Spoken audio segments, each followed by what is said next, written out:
Starts right now. And a good morning to you. It is Tuesday, February 6th. Thanks for joining us. Now, it's been a busy night on the roadways, so let's go ahead and start with RJ Marquez.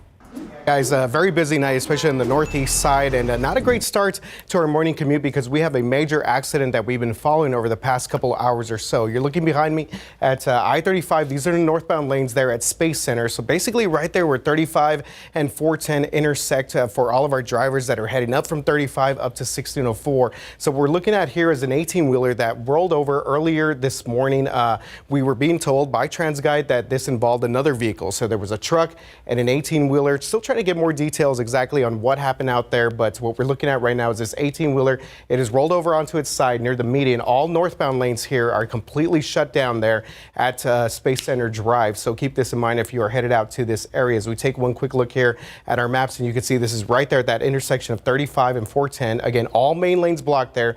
Northbound 35 at Space Center Drive because of this major crash involving an 18-wheeler, and what we're hearing right now was another vehicle, potentially a truck. Some other details real quick on this. So this happened around 1 a.m. this morning, and we're being told that obviously the 18-wheeler was involved, so it's been out there for a couple of hours or so, and crews right now are unloading that cargo. We did see tow truck vehicles out there, so hopefully they could get this wrapped up within the next couple of hours or so. We saw that alternate route there. That was the Binz-Engelman exit right there. So let me see if I could pull that camera up here real quick. See if we get a better shot here. So this is where traffic is being rerouted. This is going to be your alternate route here off of 35. So this is a bit south of 35 and Space Center. You're going to see all traffic exiting here at Binz-Engelman. Basically, this is the Rittiman Road exit. So if you're on the highways heading out in this direction, this is what you're going to encounter right now. Again, an 18-wheeler crash earlier this morning around 1 o'clock. Crews right now are clearing out that cargo in that area, and we're still trying to get a little bit more details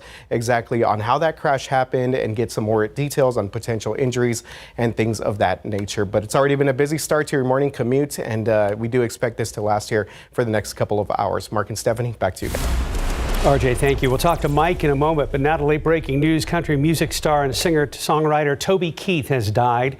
According to a statement posted on the country singer's website, Keith, who was battling stomach cancer, passed away peacefully last night, surrounded by his family. He was diagnosed with cancer in 2022.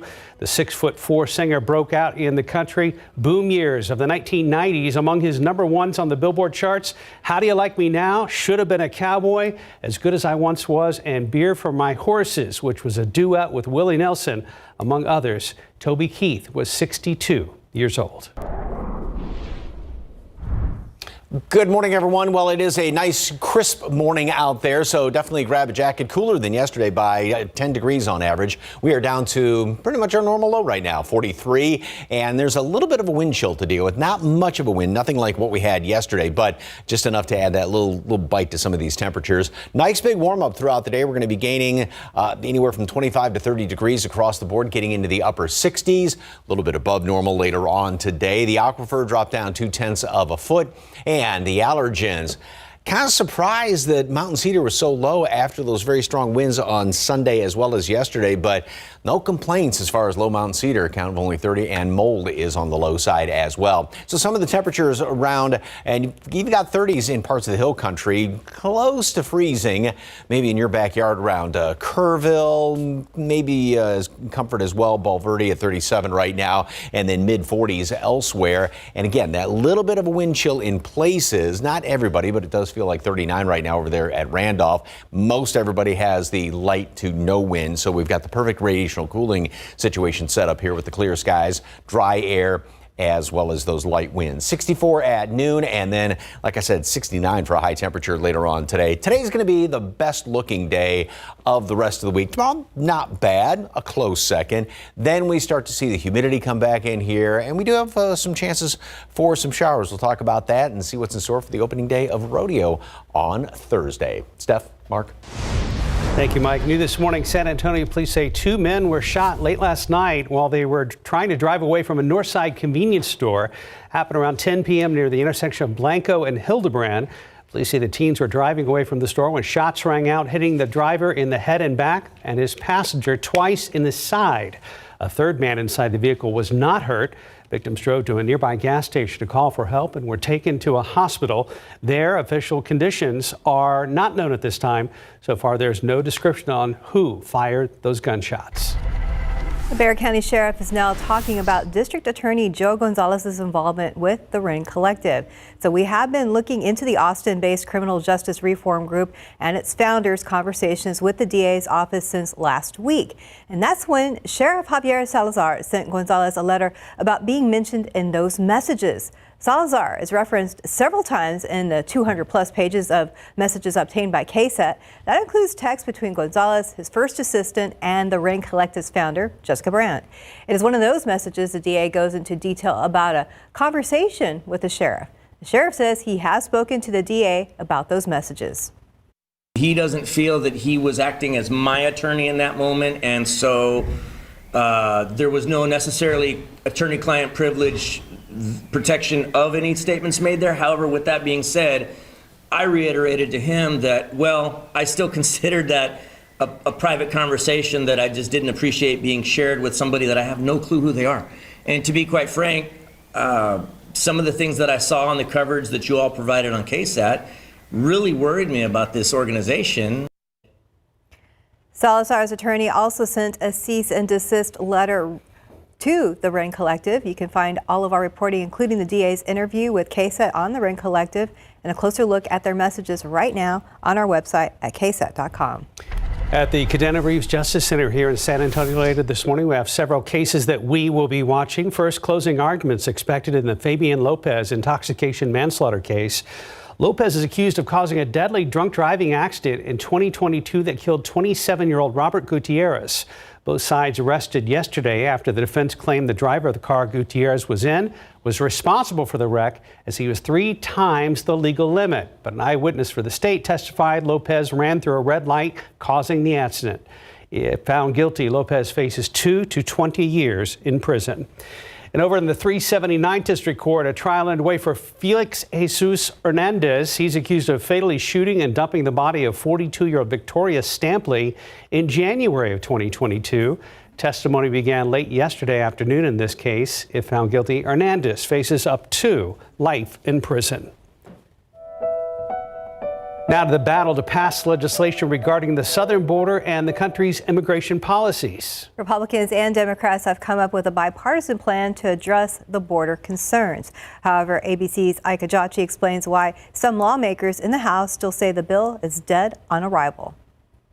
This morning, it's being called the most sweeping border security package in decades, but it appears to be going nowhere. In a meeting with Republicans last night, Senate Minority Leader Mitch McConnell reportedly recommended a no vote on the first procedural vote set for Wednesday, just hours after he advocated for the bill on the Senate floor. And it's now time for Congress to take action on supplemental national security legislation that finally meets those challenges head on. A bipartisan group of senators unveiling the $118 billion package that adds $20 billion to strengthen border security, hiring new officers and Border Patrol agents. It also includes a trigger mechanism that automatically shuts down the border if migrant apprehensions reach 5,000 a day.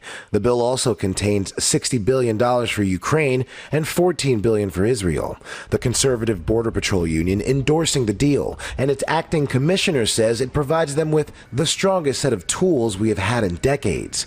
New doubts from Senate Republicans followed days of pressure from former President Trump to kill the bill. This is a Democrat trap. It's a trap for Republicans that would be so stupid, so foolish to sign a bill like this. This bill can't be signed. House Speaker Mike Johnson also doing an about-face. In November, he pushed for a bipartisan agreement. Now, he calls the bill a waste of time and dead on arrival. I just don't believe that the Senate bill, as I've explained in all of our statements, meets the criteria that's necessary to solve the problem. President Biden with a clear message to Speaker Johnson. Pay attention to what the Senate is doing. We got a bipartisan deal all this time, and now they're starting about the border. It's out of control. Well, guess what? Everything in that bipartisan bill gives me control. This current battle over the border leaves wartime funding for Ukraine and Israel up in the air. Ike Ajachi, ABC News, Washington. Nikki Haley has applied for U.S. Secret Service protection following threats on the campaign trail. The former South Carolina governor is the only remaining GOP presidential candidate competing with former President Trump for the party nomination. She has had a heightened security presence with her for roughly a week. There were reports of 2 swatting incidents in recent months at Haley's home in South Carolina, one of which occurred while her parents were there. The Secret Service provides protection only after it's authorized by the Secretary of Homeland Security. Well, Pennsylvania bakery's Super Bowl-inspired cakes are on fire, literally. Check this out. KK's Cakes in Philadelphia is jumping on the latest confectionery craze known as burn cakes. The owner is putting a Super Bowl twist to it with different Kansas City Chiefs themes. So the cakes have 2 types of sugar paper on top. One burns faster and cleaner, exposing an image underneath of Travis Kelce and Taylor Swift. Another cake features a shirtless Jason Kelce, who went viral on social media. The bakery is taking Super Bowl orders through Wednesday. Well, I've never seen anything like that before. I Have you? hadn't either. That's pretty cool. That's the new thing. Yeah. Okay. I wonder how expensive they are. How much more expensive they are than a traditional cake. Let's find out. Okay. Yeah. All right. We'll do some homework. Yeah. 5'11", 44 degrees. And just ahead, why Tinder is now issuing a new warning to some of its younger singles about when they are being inappropriate. And after years of lackluster ads, why some experts say this could be the biggest year ever for Super Bowl ads. Up next, how much they're expected to cost advertisers. Kind of chilly this morning. I definitely grabbed a jacket, but we're hoping for some sunshine later this afternoon. We'll be checking in with Mike for all those details today and the rest of your week. Welcome back. It's 5:14. So this year's Super Bowl is expected to bring the largest audience ever, and brands are paying up to $7 million for just 30 seconds of airtime. ABC's Rebecca Jarvis has the details in today's GMA First Look. In this morning's GMA First Look, could this be the biggest Super Bowl ads battle of all time? I'm having a blast. This year, we're seeing a lot of big mainstay brands finally come off the sidelines and into the game. With a potentially record-setting audience, 2 incredibly popular teams, and the Taylor Swift factor. It's the ultimate 3-ring circus for advertisers between the game itself, the megastar halftime show and Usher, and all that Taylor Swift brings to the table is like nothing else. And at as much as $7 million per 30-second ad, every moment counts. It seems each year the advertisers are getting their money's worth and more. And coming up at 7 a.m., we'll have much more on this Super Bowl ad Battle Royale. With your GMA First Look, I'm Rebecca Jarvis, ABC News, New York. Time now is 5:15 and 43 degrees for now. The Simpsons has done it again, apparently, just ahead of how the show predicted Apple's new Vision Pro headset 8 years ago. And let's look out there with TransGuide. Looking at I-35 at Ben's Engelman. This is where I guess you could get around this accident, but we're going to be checking in with RJ Marquez for the very latest. There's challenges, and I love overcoming challenges. When Better Money Habits content first started coming out, it expanded what I could do for Special Olympics athletes with developmental needs. Thousands of Bank of America employees like Scott spend countless hours volunteering to teach people how to reach their financial goals. It felt good. It felt like I could take on the whole world. What would you like the power to do? Mucinex Night Shift fights your worst nighttime symptoms so you can get to sleep and wake up ready to go. How could you? Wake up to a new you. With Mucinex Night Shift, it's not cold and flu season. It's always comeback season. Quarterback gets ready, steps up, hands off the wrist to the running back. Oh, Fritz. He spins outside. What you got there? Avoids pressure. Get me! Stretches and brings it home. Talking movies on this early Tuesday morning. Not a movie you want to see out there on the road. No, definitely not. Yeah, a little bit of a nightmare, to be honest. A horror film, if you will, especially if you're headed out to the northeast side right now. And not a great start to our Tuesday commute, guys. We take a look here at TransGuide real quick. Take a look at 35 in Space Center, and what you're seeing right there is an overturned 18-wheeler. This crash happened around 1 o'clock a.m., and crews have been out there for a few hours trying to clean out and clear out this accident. So right now we're being told that this 18-wheeler was involved in a crash with some truck of some other kind. Now, you can't really see the truck here from this view, but again, the 18-wheeler right now, it's on its side. They do have emergency vehicles out there, but honestly not seeing a lot of movement right now in terms of them trying to clear this out. Now, I was just told that they were going to take a few hours to clear out the cargo first here before they got this trailer out of the way. So again, this is northbound 35 at Space Center, right there where 35 and 410 intersect. So showing our maps here real quick. And again, with not that much people on the roads right now, not showing a lot of major delays, but traffic is already being diverted off of 35 in this section right there. Let's give you another shot here. Kind of a widened down look here of our maps. And again, the alternate route that you're going to take if you are on 35 is you're going to exit Rittiman Road at the Binns-Engelman exit. So basically 35 Rittiman Road, and then you're going to be going up to the Binns-Engelman Road. It's going to be right there, a little bit further south there before you actually hit 35 and 410. And real quick, want to let you know about some other things that we're following at the moment. We still have some ongoing construction there.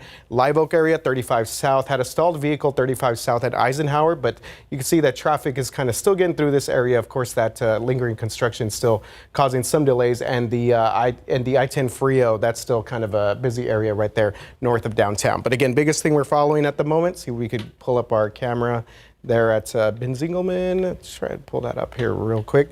Okay, so there it is. Okay, so this is where we're exiting right now. This is the Rittiman Road exit. You're going to have to exit this if you want to get around this crash there at I-35 at Space Center. Mike, how are things looking outside? Well, better than that. Yes. And like you said, that's going to be around for a while, isn't it? So, all right, yesterday morning, we started off with some clear skies. Had those clouds move on in here. Nice picture of the skyline downtown. Not going to have a repeat of that today. We're going to have just plenty of sunshine and clear skies all day long, so we're in store for a good-looking sunrise this morning. And again, temperatures are on the cool side, but normal, right around low 40s, upper 30s around here. And as far as the humidity is concerned, obviously, to get this low, you got to have low humidity, so it's really comfortable. It's going to stay that way throughout the rest of the day with these dew points down in the 30s, 40s. So when you look at the chart, 60, of course, is that sort of threshold number where you start to get above 60 and you can feel the humidity. That was the case last Friday before that storm system moved on through here. And like I said, throughout the rest of today, tomorrow, not bad. But watch what happens throughout the course of the day tomorrow. These dew points, you get this southeasterly flow. Humidity is going to come back on in here. That then is going to help with some fog Thursday morning, more clouds around here. We'll keep a few more clouds hanging around here tomorrow as well. And then the humidity sticks around throughout a good chunk of the weekend. Let's get back to today, though, because it is just going to be a beautiful day. Prize winner, 64 at noon, so already up to the normal high temperature. We're going to top off at 69 later on today. Plenty of sunshine around here. Jacket this morning, won't need it by the afternoon. All right, jump ahead to then Thursday. Like I said, we're going to have some fog around in the morning, maybe a couple little sprinkles here and there. I mean, models don't really pick this up too well. You can see this as just a small area. Possibility of a few little light sprinkles. Friday, about the same situation, and fog in the morning, a couple of sprinkles. Then we get into Saturday, and that's going to be the day. And again, this is just broad brush, the area where you're going to have rain possible. So Saturday morning, a couple of showers around here, and we'll keep a few of them around then throughout the day on Saturday. Most of that kind of heading off to the east a little bit more, and then we start to see a break in the action somewhat on Saturday. And then even on Sunday, there's still going to be a couple of them left over, but primarily in the first portion of the day. So by no means is this weekend going to be a rain out, but we'll just have a couple of those showers around here. So, but of the next 7 days, today and, well, I'll go with Monday as well, are going to be the best looking ones, sort of the bookends. More clouds around tomorrow. Fog, a couple of sprinkles around on Thursday. Same thing on Friday. Very, very mild. Look at the low temperatures because of the humidity staying in the upper 50s, low 60s around here. That's going to be the best chance for a couple of scattered showers on Saturday, one or two of them then on Sunday. But overall, nice looking weekend, and overall, not a bad start to a rodeo on Thursday. A lot more after this. Stick around. Just about 5:27. YouTube TV rolling out improved picture quality on most of its channels. ABC's Andrea Fujii has details in today's Tech Bites. In today's Tech Bites, YouTube TV is expanding support for its highest video quality yet. The 1080p enhanced option is now available on many channels for users with updated 4K compatible streaming devices. The boosted quality initially started appearing last year ahead of this wider rollout. Tinder is out with new warnings. The advisories will notify younger users when they are being inappropriate. Tinder says the warnings will be 3 categories: authenticity, respectfulness, and inclusiveness. The updates will specifically target the app's main users, ages 18 to 25. Finally, The Simpsons is being credited with another correct prediction. This time, the new Apple Vision Pro headset. A very similar looking device was worn by several characters, leading to all sorts of chaos in a 2016 episode called Friends and Family. Those are your Tech Bites. Have a great day. I tell you what, when it comes to predictions, there's Nostradamus and there is The Simpsons. They're good. Yeah. 5:28, 43 degrees. Well, it's officially Super Bowl weekend. Just ahead, how Las Vegas is getting fans hyped for the big game. San Antonio, get your jazz hands ready. One of the biggest Broadway musicals is coming to town. A look at Chicago coming up. Hi, welcome back. It's 5:30. We made it to Tuesday. We did. It is February 6th, and we need to start with traffic again. RJ, what's up? Yeah, guys, very busy out there in the northeast side right now. Not a great start to your morning commute, especially if you live around the BAMC area. We know a lot of our viewers get up early out in the BAMC area. So if you are headed out, we have a major crash to let you know about. Looking at 35 at Space Center Drive right now. And what you're seeing here is an 18-wheeler that overturned around 1 o'clock this morning. So crews have been out there for a couple of hours just trying to assess the situation. We were told that this was an 18-wheeler that was involved in a crash with another vehicle, potentially a truck. So again, still trying to gather information on exactly on the severity of any injuries or that other vehicle that may have been involved. But what we do have out there right now is this 18-wheeler that has shut down all the main lanes of 35 there at Space Center Drive. Want to tell you about some alternate routes here. So real quick, traffic is being exited right now at Iridiman Road. So if you're coming up 35 north right now and you're about to hit Binz-Engelman, or you're going to head out to the Binz-Engelman area, keep in mind you're going to have to exit Iridiman Road. I have a camera that we'll show you here in a bit, but some other spots here. I just talked to TransGuide a little while ago. They said that if you want to go around this crash here on 35, you could go up 410, because obviously 410 will get you all the way up to Iridiman Road, and you just need to exit Old Seguin Road right there and get up to 410 north. But it is a little bit of a ways just to kind of get around 35. So that's the biggest thing we're following at the moment. The rest of the city, things looking pretty good right now. We do have some backup here on the northeast side due to some lingering construction, and downtown some lingering construction there as well. But real quick, want to show you again this how traffic is just starting to back up here. 35 northbound at Binz-Engelman. Again, Ritterman Road, that's where everyone is exiting for this 18-wheeler crash, which has shut down all the main lanes of 35 north at Space Center Drive. Again, if you're in the BAMC area, keep this in mind as you head out on your Tuesday morning drive. Mike, how are things looking outside? Better than that, as I said, even last half hour. Thank you, sir, and he will keep us updated all morning long, obviously. Here's 410 at I-10, and it is just gorgeous out there. You can see a couple of planes flying around. Good flying weather today. Great looking sunrise in store. It is on the cold side, though. We are down to pretty much a normal low temperature, low 40s right now. That's what you'd expect this time of year. 2 points at 43. So we can drop down maybe another couple of notches. You can't drop down below what the dew point temperature is. However, now we do have obviously clear skies. A little bit of a breeze out there. In most areas, there's not any breeze, and so it's even cooler, down to 35 in Kerrville, 36 Boerne, and 37 right now up the road in Bulverde, and a little bit of a wind chill in a couple of spots. Just a hint of it here at the airport, and it feels like 38 right now in Hondo. Not much of a breeze, obviously, so overall we've got that good radiational cooling setting up. And then we've got, with the dry air, we're going to warm up very quickly throughout the course of the day.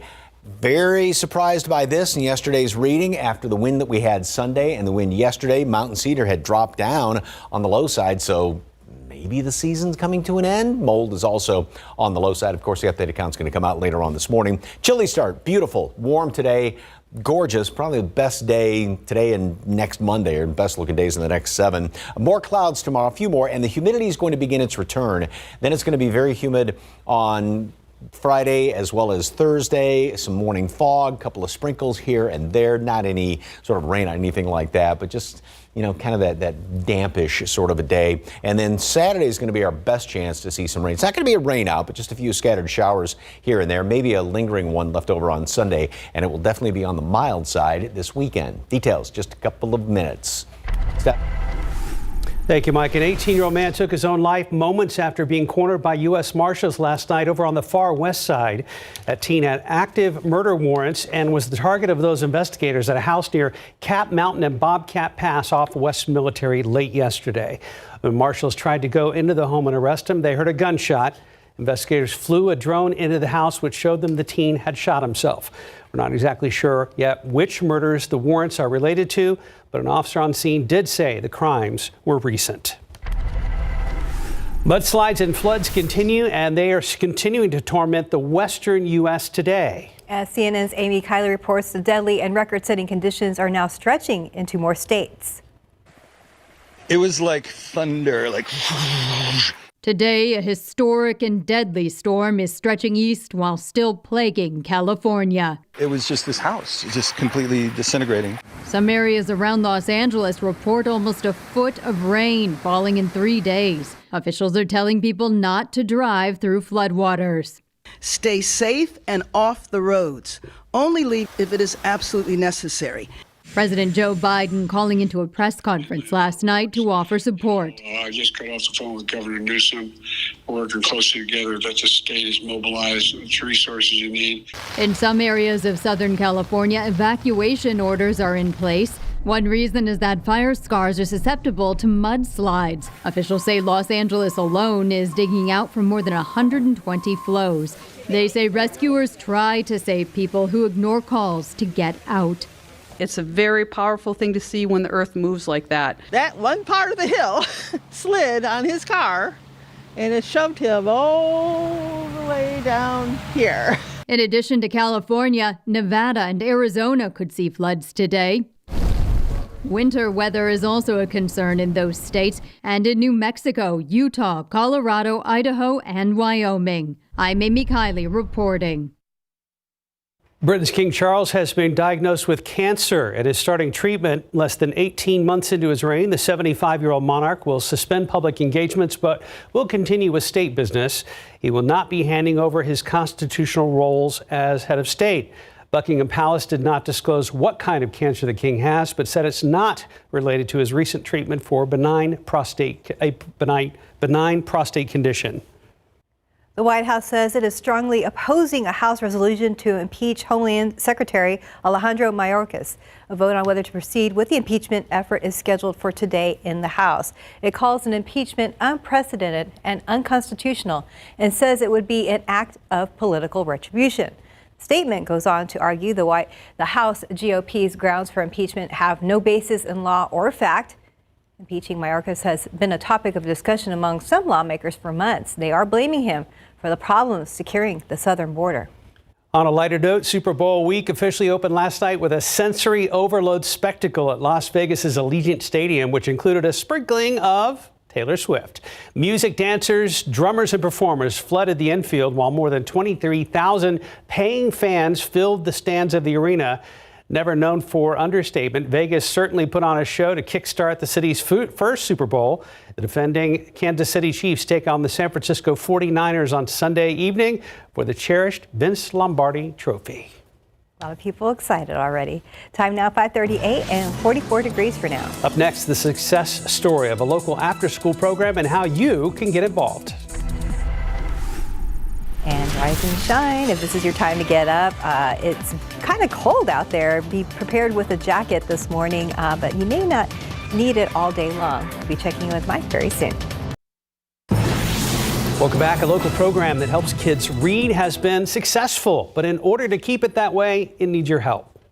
Our Patty Santos explains how you can help our students become better readers.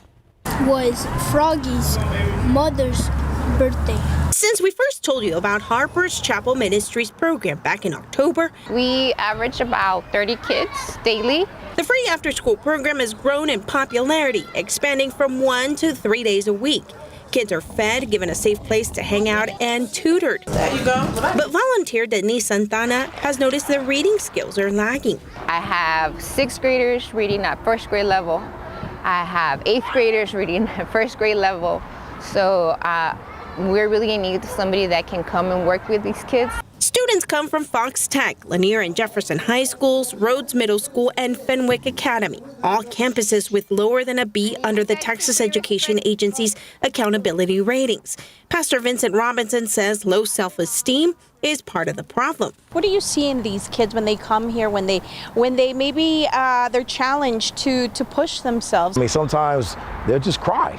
You know, they'll just cry because of the struggles. And with those struggles come bullying. The kids live in one of San Antonio's most impoverished zip codes, 78207. We have the highest dropout rate. Volunteer Elda Bustamante says it just takes 15 to 30 minutes to make an impact. And she's hoping some of our viewers can commit to consistently show up for these kids. When you show an interest, they in return, begin to care and have an interest about themselves. If she believes in me, then I can believe in me. It's really showing up for them over and over and over and over again. Patty Santos. Letting them know that we care about them. KSAT 12 News. 44 degrees at 5:43. Look out there with TransGuide this morning. RJ has still been watching the problems there at I-35, but this shot at Highway 281 Loop 410 looks pretty good so far. Are you ready to rodeo? Crews laid the groundwork for the next 3 weeks of festivities over at Frost Bank Center. In case you didn't know, the dirt out there is recycled. It's been used in every rodeo here dating back to 1988. Crews blend in sand and other materials to make sure the surface is perfect for all rodeo athletes. And remember, KSAT will show the rodeo's opening night of competition on Thursday. Coverage starts at 7, and that's followed by an hour-long rodeo special at 9 before the night beat starts at 10. You can tune in on air on our website or any of our streaming platforms. Grab your phone. You can scan this QR code to find out everything you need to know before you go. We've got a complete breakdown of transportation, tickets, music acts, and more on our website right now.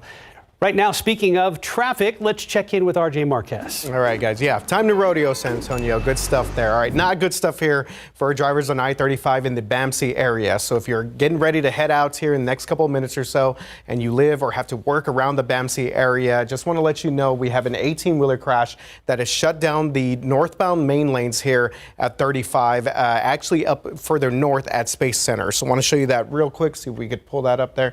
All right, so we have this 18-wheeler that rolled over earlier. There was a crash that reportedly involved this 18-wheeler and another vehicle. So right now, you're not going to get through 35 northbound at Space Center Drive. We just saw that back up there at Benz-Engelman. So I want to let you know about some alternate routes. Traffic right now is being diverted when you hit Benz-Engelman off to Rinneman Road, or you can also take Seguin Road all the way up to 410, and that'll get you around this area. It's going to take a little bit longer, but if you are headed out, that's probably your best option at the moment. Right now, everything else looking pretty good across the city. Again, biggest thing that we're following is this 18-wheeler crash there, I-35 northbound at Space Center Drive. And as you've been talking about now since we went on the air, Jay, this isn't going anywhere anytime soon. It's not. So they're unloading the cargo there, so that's going to take a little while. Apparently, some of that cargo spilled out onto the highway. And we'd be talking hours versus minutes, right? Yep. Okay. Yep. Thank you, sir.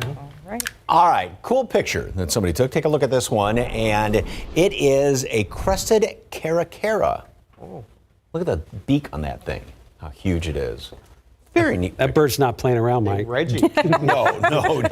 Yeah, you don't want to meet that thing in a dark alley. So, yeah, named it Reggie. But very neat picture. Thank you very much for the KSAT Connect shot. All right, beautiful outside this morning, unless you're on 35 northbound that RJ was just talking about. And it is definitely on the chilly side. We've got temperatures that are down in the low 40s, upper 30s, right about normal. And then we are going to be warming up quite a bit. We're going to be gaining 25, 30 degrees across the board. So a good indication we've got some pretty dry air out there, and that's what's allowing temperatures to get so cool this morning. 64 at noon, already basically up to the normal high temperature, plenty of sunshine all day long, and we will top off at 69 later on today. So take a look at satellite shot, and obviously nothing is showing up around here, and it's basically on the bookends, way off to the east of us, that storm. That's the one that brought us the rain Friday night, early Saturday. And then you look off to the west, and that's that storm system that has just been dumping all of that rain there in Southern California. And you can see this big trough, that big low right there. Well, that is going to start to influence our weather as we head in toward the weekend. We're not going to see anything like they're seeing in California, so don't worry about that. But as we get into tomorrow, we start to see the humidity come back in here at the surface from the Gulf of Mexico. And this low, even though it's going to sort of disappear, disintegrate, if you will, we still have this big flow coming in here from the southwest, and little disturbances are going to start to ride in here. So with the extra moisture around, we'll see not only some fog starting off on Thursday morning as well as Friday morning, but then a couple little showers here and there. Once we get into, and that's going to be the case Thursday and Friday, then once we get into Saturday, we're going to have a bit more energy sliding through. So that's what's going to give us the chance for a couple of scattered showers around here on Saturday. That's going to be the best opportunity to see some rain, maybe a leftover or two on Sunday, especially early in the day. Then we're going to get into a similar situation to what we had last weekend, where everything's going to get kind of shoved off to the east. We'll get somewhat of a front moving on through here, and this is going to pull down some cooler air, and that's going to be the situation for then looks like most all of next week, staying on the cooler side. Nothing freezing temperatures, but not any more 70s once we get past this week, because that's going to be the case close to it today and throughout the rest of the week. Like I said, humidity comes back in here, starting to come back in tomorrow. Fog possible Thursday morning, Friday morning, couple little sprinkles here and there, and then that chance for a few showers hanging around here on Saturday. One or two of them on Sunday. If you're heading off to the rodeo, I wouldn't really worry about, a little bit of, it's kind of dampish, I guess the best way to put it, Thursday, Friday, and a few showers here and there, like I said, on Saturday. But overall, pretty nice start, and then cooler starting off next week.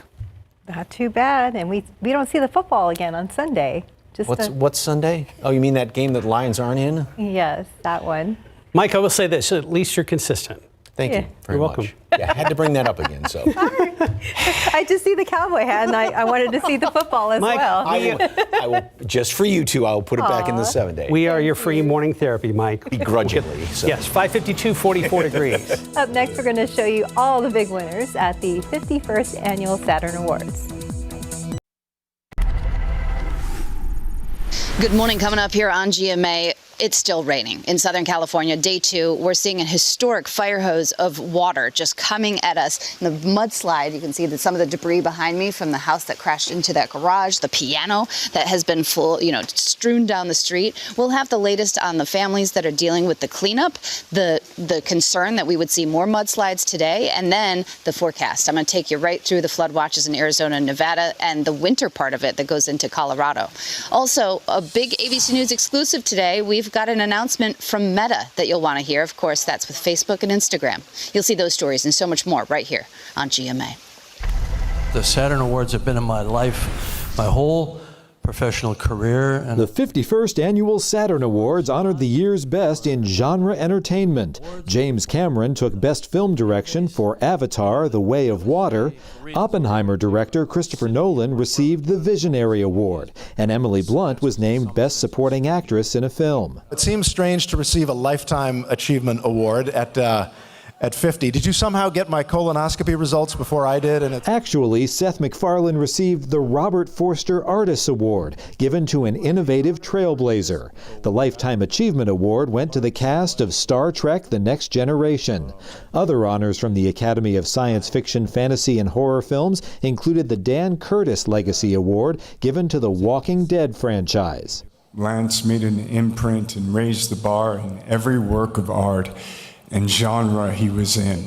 The night was dedicated to the memory of actor Lance Reddick, and his friend and John Wick colleague Keanu Reeves accepted the first Lance Reddick Legacy Award. In Hollywood, I'm David Daniel. Ahead in the next hour, GMSA, San Antonio police investigating a double shooting overnight on the city's north side. What we've been able to learn from the scene. Plus, SAISD asking KSAT to pay up for records related to school heating issues after campuses were forced to shut down for 2 days in January. The latest in that search for answers. And up next, the Brahmas are back in town. We'll look at this year's schedule for the new United Football League before the season opener over at the Dome. And checking TransGuide, if your commute takes you 35 near the Bampsey area, you're going to want to be advised for some major traffic troubles.